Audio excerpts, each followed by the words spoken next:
By the beginning of the century, 6 lion brothers were born, who changed the life of the lions of Sabi Sand forever. The rangers called them the Mapogos, and this is their story. The Sabi Sand Game Reserve borders the Kruger National Park. Manamala in the eastern section was the home of one of the biggest lion prides in Sabi Sand, the Sparta Pride.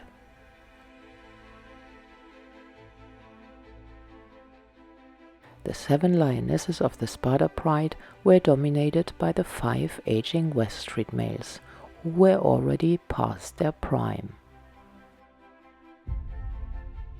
This may have been the reason why they accepted a young male who joined up with the Sparta Pride by mid-2000. His name was Makulu, and he was just under 2 years old. The poor chap had a really hard time in the beginning, cause the lionesses didn't welcome him with open arms. Shortly after his arrival, 2 lionesses gave birth, and they were not too pleased with his presence. It was not easy for Makulu, even though one of the West Street males was most likely his father. When the coalition slowly dwindled down, it was Makulu who helped the lionesses to bring down big prey. That's when the lionesses finally accepted him, and when their cubs got older, Makulu bonded with them for life.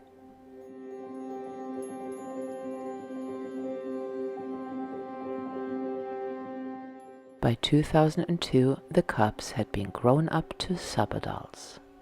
The subadult males, Rasta, Pretty Boy and Scar, spent a lot of time with Makulu.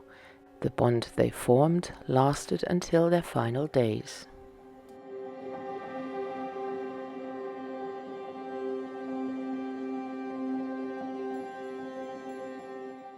Rasta and Pretty Boy were littermates, and they were called the twins.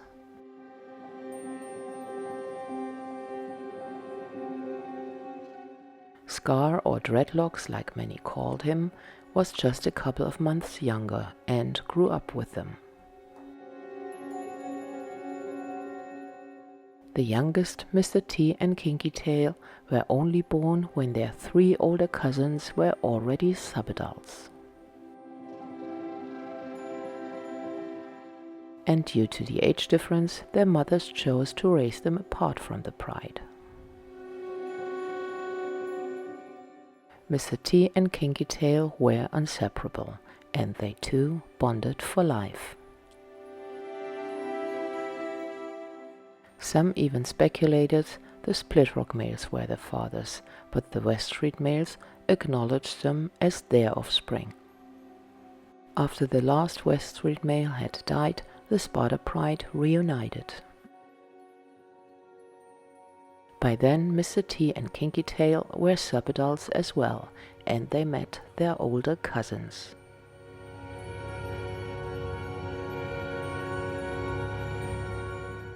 Makulu was 6 years old and entered his prime when the last West Street males died.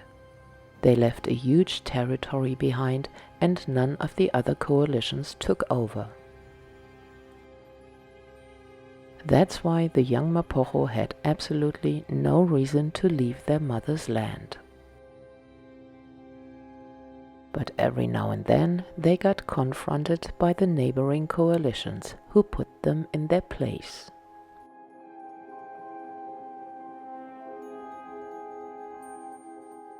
The Split Rock males laid eyes on the Sparta Pride, but Makulu took the 5 young Mapogo under his wing and prevented a takeover.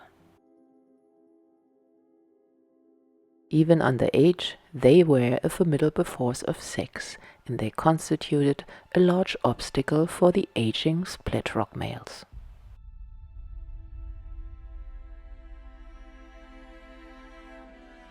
It was Makulu's strategy to build their confidence and strength and turn them into formidable hunters. Under his leadership, they learned to bring down big prey like rhino, hippo, giraffe, and buffalo. Makulu usually initiated the hunt, but the two youngest were always in the middle of the action. Their hunting success paid off big time, and they grew into big, strong, and confident lions. In February 2006, they finally left their mother's land to conquer their own territory. They moved up north and invaded the territory of Languleni, who controlled the Ottawa Pride. The Ottawa lionesses had many cubs of different ages, and they had a lot to lose. In June 2006, Makulu made his move, this time without his brothers. The fight itself had not been witnessed, but you could tell what was going on by just listening to the noise they made. After the brutal fight, they saw Languleni again in company of the Ottawa Pride, but just a couple of days later he disappeared, never to be seen again. It is highly unlikely for young lions to find a territory that is not controlled by other lions. The only way to get a territory is to take it by force. In the following 1.5 years, the 6 Mapogo took one territory after another. By the end of 2007, there was only one dominant male left who did not declare defeat. The other 12 males who dominated Sabi-Sand before the Mapogo came were either chased out, killed, or died of other reasons. The Mapogo seemed invincible, but there were cracks in the armor. They fought really hard about mating rights, and that created tension amongst them. The youngest, Mr. T and Kinky Tail, were the last in the pecking order, and they just had enough. They wanted their own brides, lionesses to mate with, and to sire their own cubs.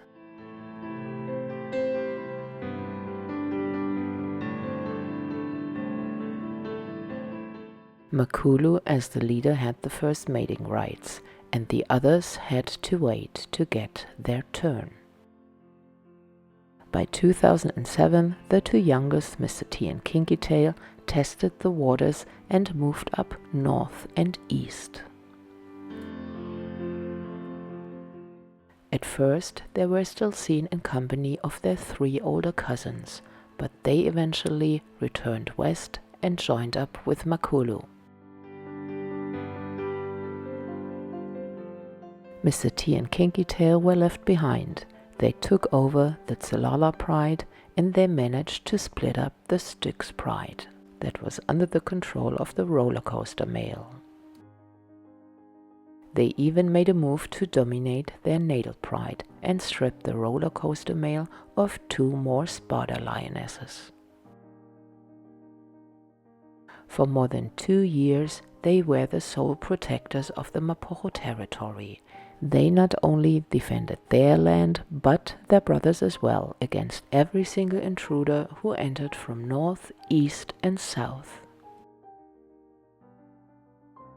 Compared to Kinky Tail and Mr. T, their brothers in the west had a relatively easy life.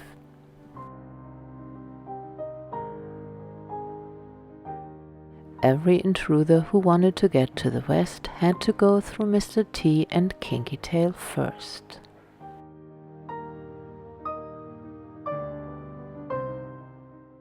The next 2 years were relatively calm in Sabi-Sand until 5 young males trespassed from the north.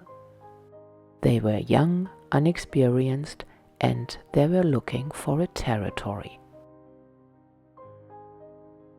At first, they kept a low profile to figure out how many males they were up against. In mid-2010 they made their first move.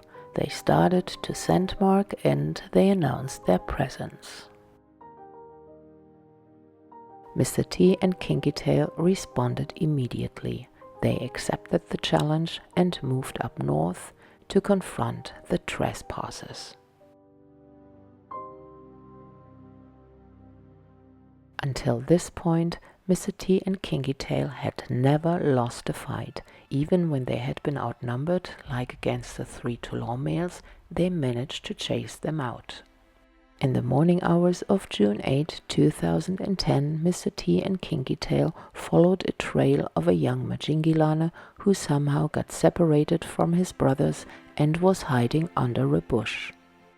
As he watched the Mapogo closing in on him, he suddenly panicked and ran.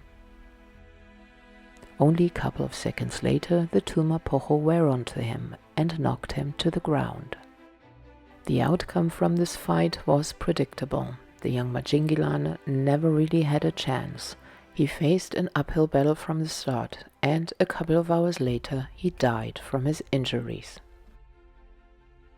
But he did not go out without a fight. Kinky Tail's paw had been bitten through, and he was limping badly. The 2 Mapogos decided to call it a day. They went to rest and licked their wounds.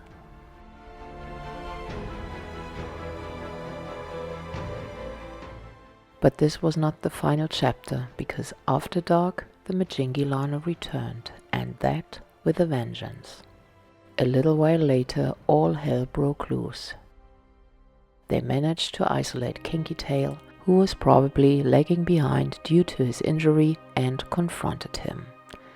Kinky Tail, on the other hand, who had absolutely no concept of fear, stood his ground and even went to attack them. Heavily outnumbered, the Majingilanes overpowered him and knocked him off his feet. They were all over him, and within minutes they broke his spine and made it impossible for him to escape. Following the noise of the fight, Mr. T arrived at the scene to help out his brother, but it was already too late. For a moment the focus shifted to Mr. T, and he had to fight for his own life. Mr. T managed to escape with all Majingilanes in hot pursuit. They chased him for about 10 minutes and then gave up. They returned to Kinky Tail to end what they started. The next day, Mr. T was on Mala Mala, calling out for his brother, but he never replied.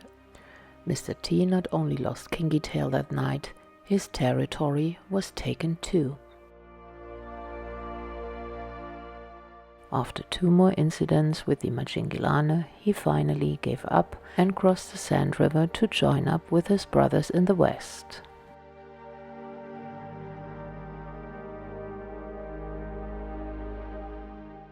His brothers accepted him back, and just a couple of days later he returned with them to the east to get back what he's lost.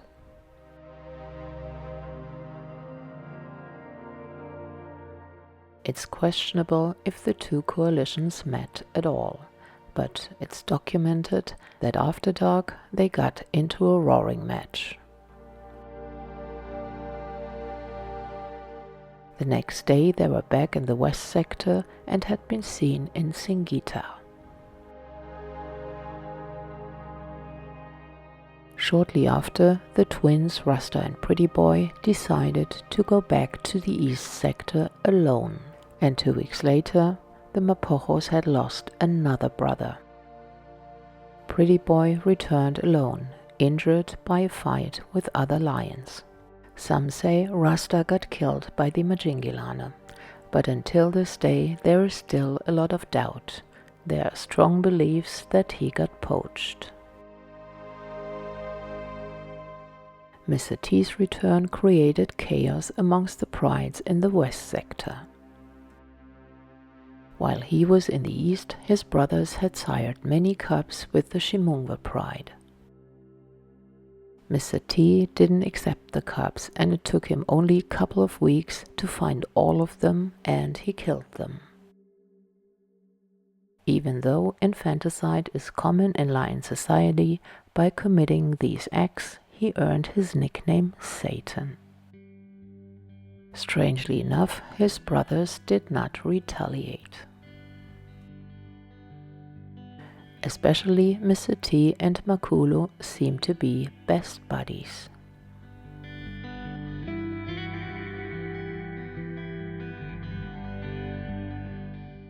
Everything went well. The Mapogos had a firm grip on the west sector, the Chimungwe lionesses were ready to mate again, and then Dreadlocks disappeared. 2010 turned out to be the worst year for the Mapogos. In less than 6 months, the Mapogos had lost 3 of their brothers. There are many theories flying around what happened to him. One of them is that he also fell victim to poachers. Even though their numbers were dwindling down, the Mapogos still were kings of the West. In 2011, they defended their territory against 5 Selati and 3 of the Matimba brothers.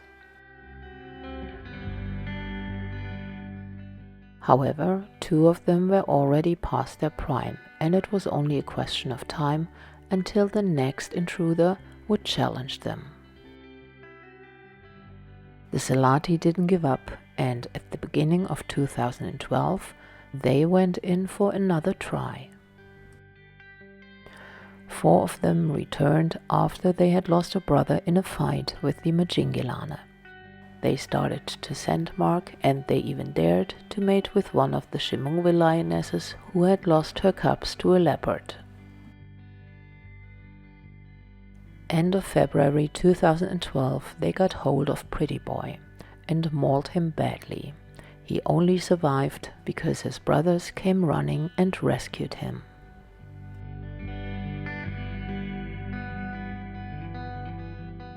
Even though Pretty Boy was injured, Mr. T was not willing to give up his territory again.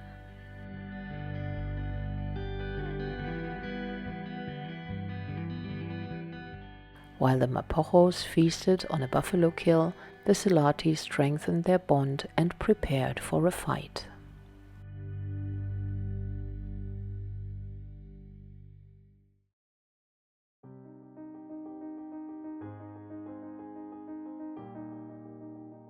In the morning hours of March 16, 2012, the 2 coalitions moved continuously towards each other with the intent to clear the air once and for all.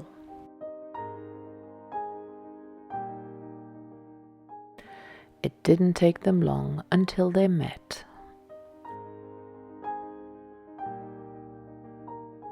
No one had expected what happened next. Mr. T confronted the Selati by himself and gave Makulu and Pretty Boy the chance to get away unharmed.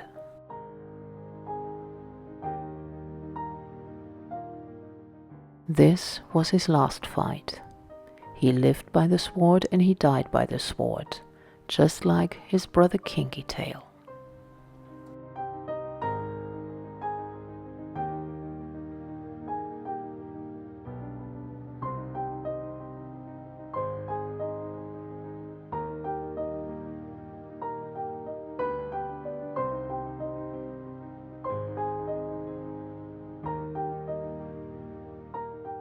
Makulu and Pretty Boy knew that they had lost Mr. T. They moved east, and they faced an unfriendly welcome by the Majingilanes. Makulu changed his plan, and they started to move south, and they invaded the territory of the 2 Kruger Males, Freddy and Limper. In April 2012, they challenged the 2 Kruger Males, but the confrontation was more like chasing each other around and engaging in a roaring match. In July, Makulu and Limper came face to face, and Limper got badly injured in the process.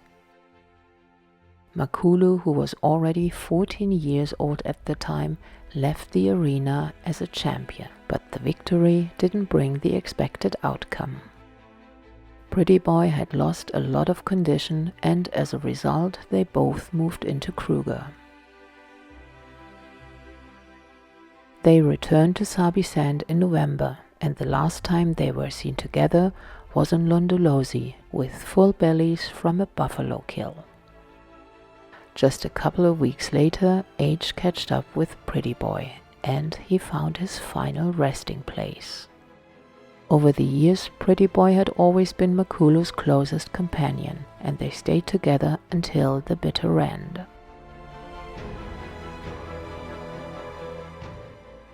Makulu's last sighting was in January 2013, in the land he was born into, in Malamala. Even though the Mapogo controlled 9 prides and sired a lot of cubs, there were not many who reached adulthood. But some of their offspring did, 2 males and 7 females. Their sons, who were born into the Ottawa Pride, left Sabi Sand by the end of 2011 and moved into Kruger. I'd like to think they took over some lion prides and sired many cubs with them. The 4 daughters of Mr. T and Kinky Tail, who were born into the Selati Pride, passed their genes onto the biggest lion pride currently living in Sabi Sand, the Kambula Pride. The 3 lionesses, sired by Makulu, Rasta, Pretty Boy and Scar, raised 3 generations of cubs. The 2 youngest are just under 2 years old, and they are fighting for the survival of the Ottawa Pride.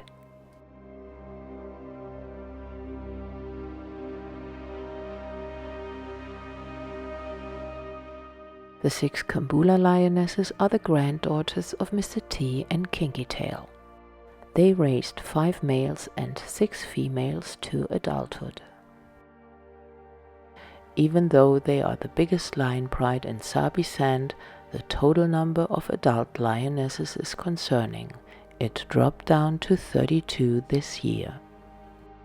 Remarkably, 19 of them carry the bloodline of the Mapogos.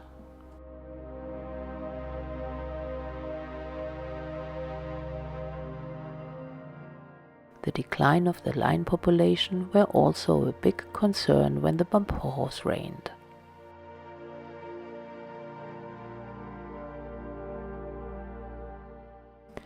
Some say they killed more than 100 lions, but to be honest, no one knows for sure.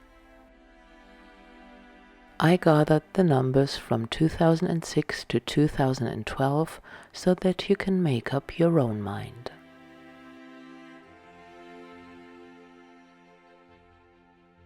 However, the undisputed fact is the Mapogos were an extraordinary band of brothers, and their story is going to be told far beyond the borders of Sabi Sand.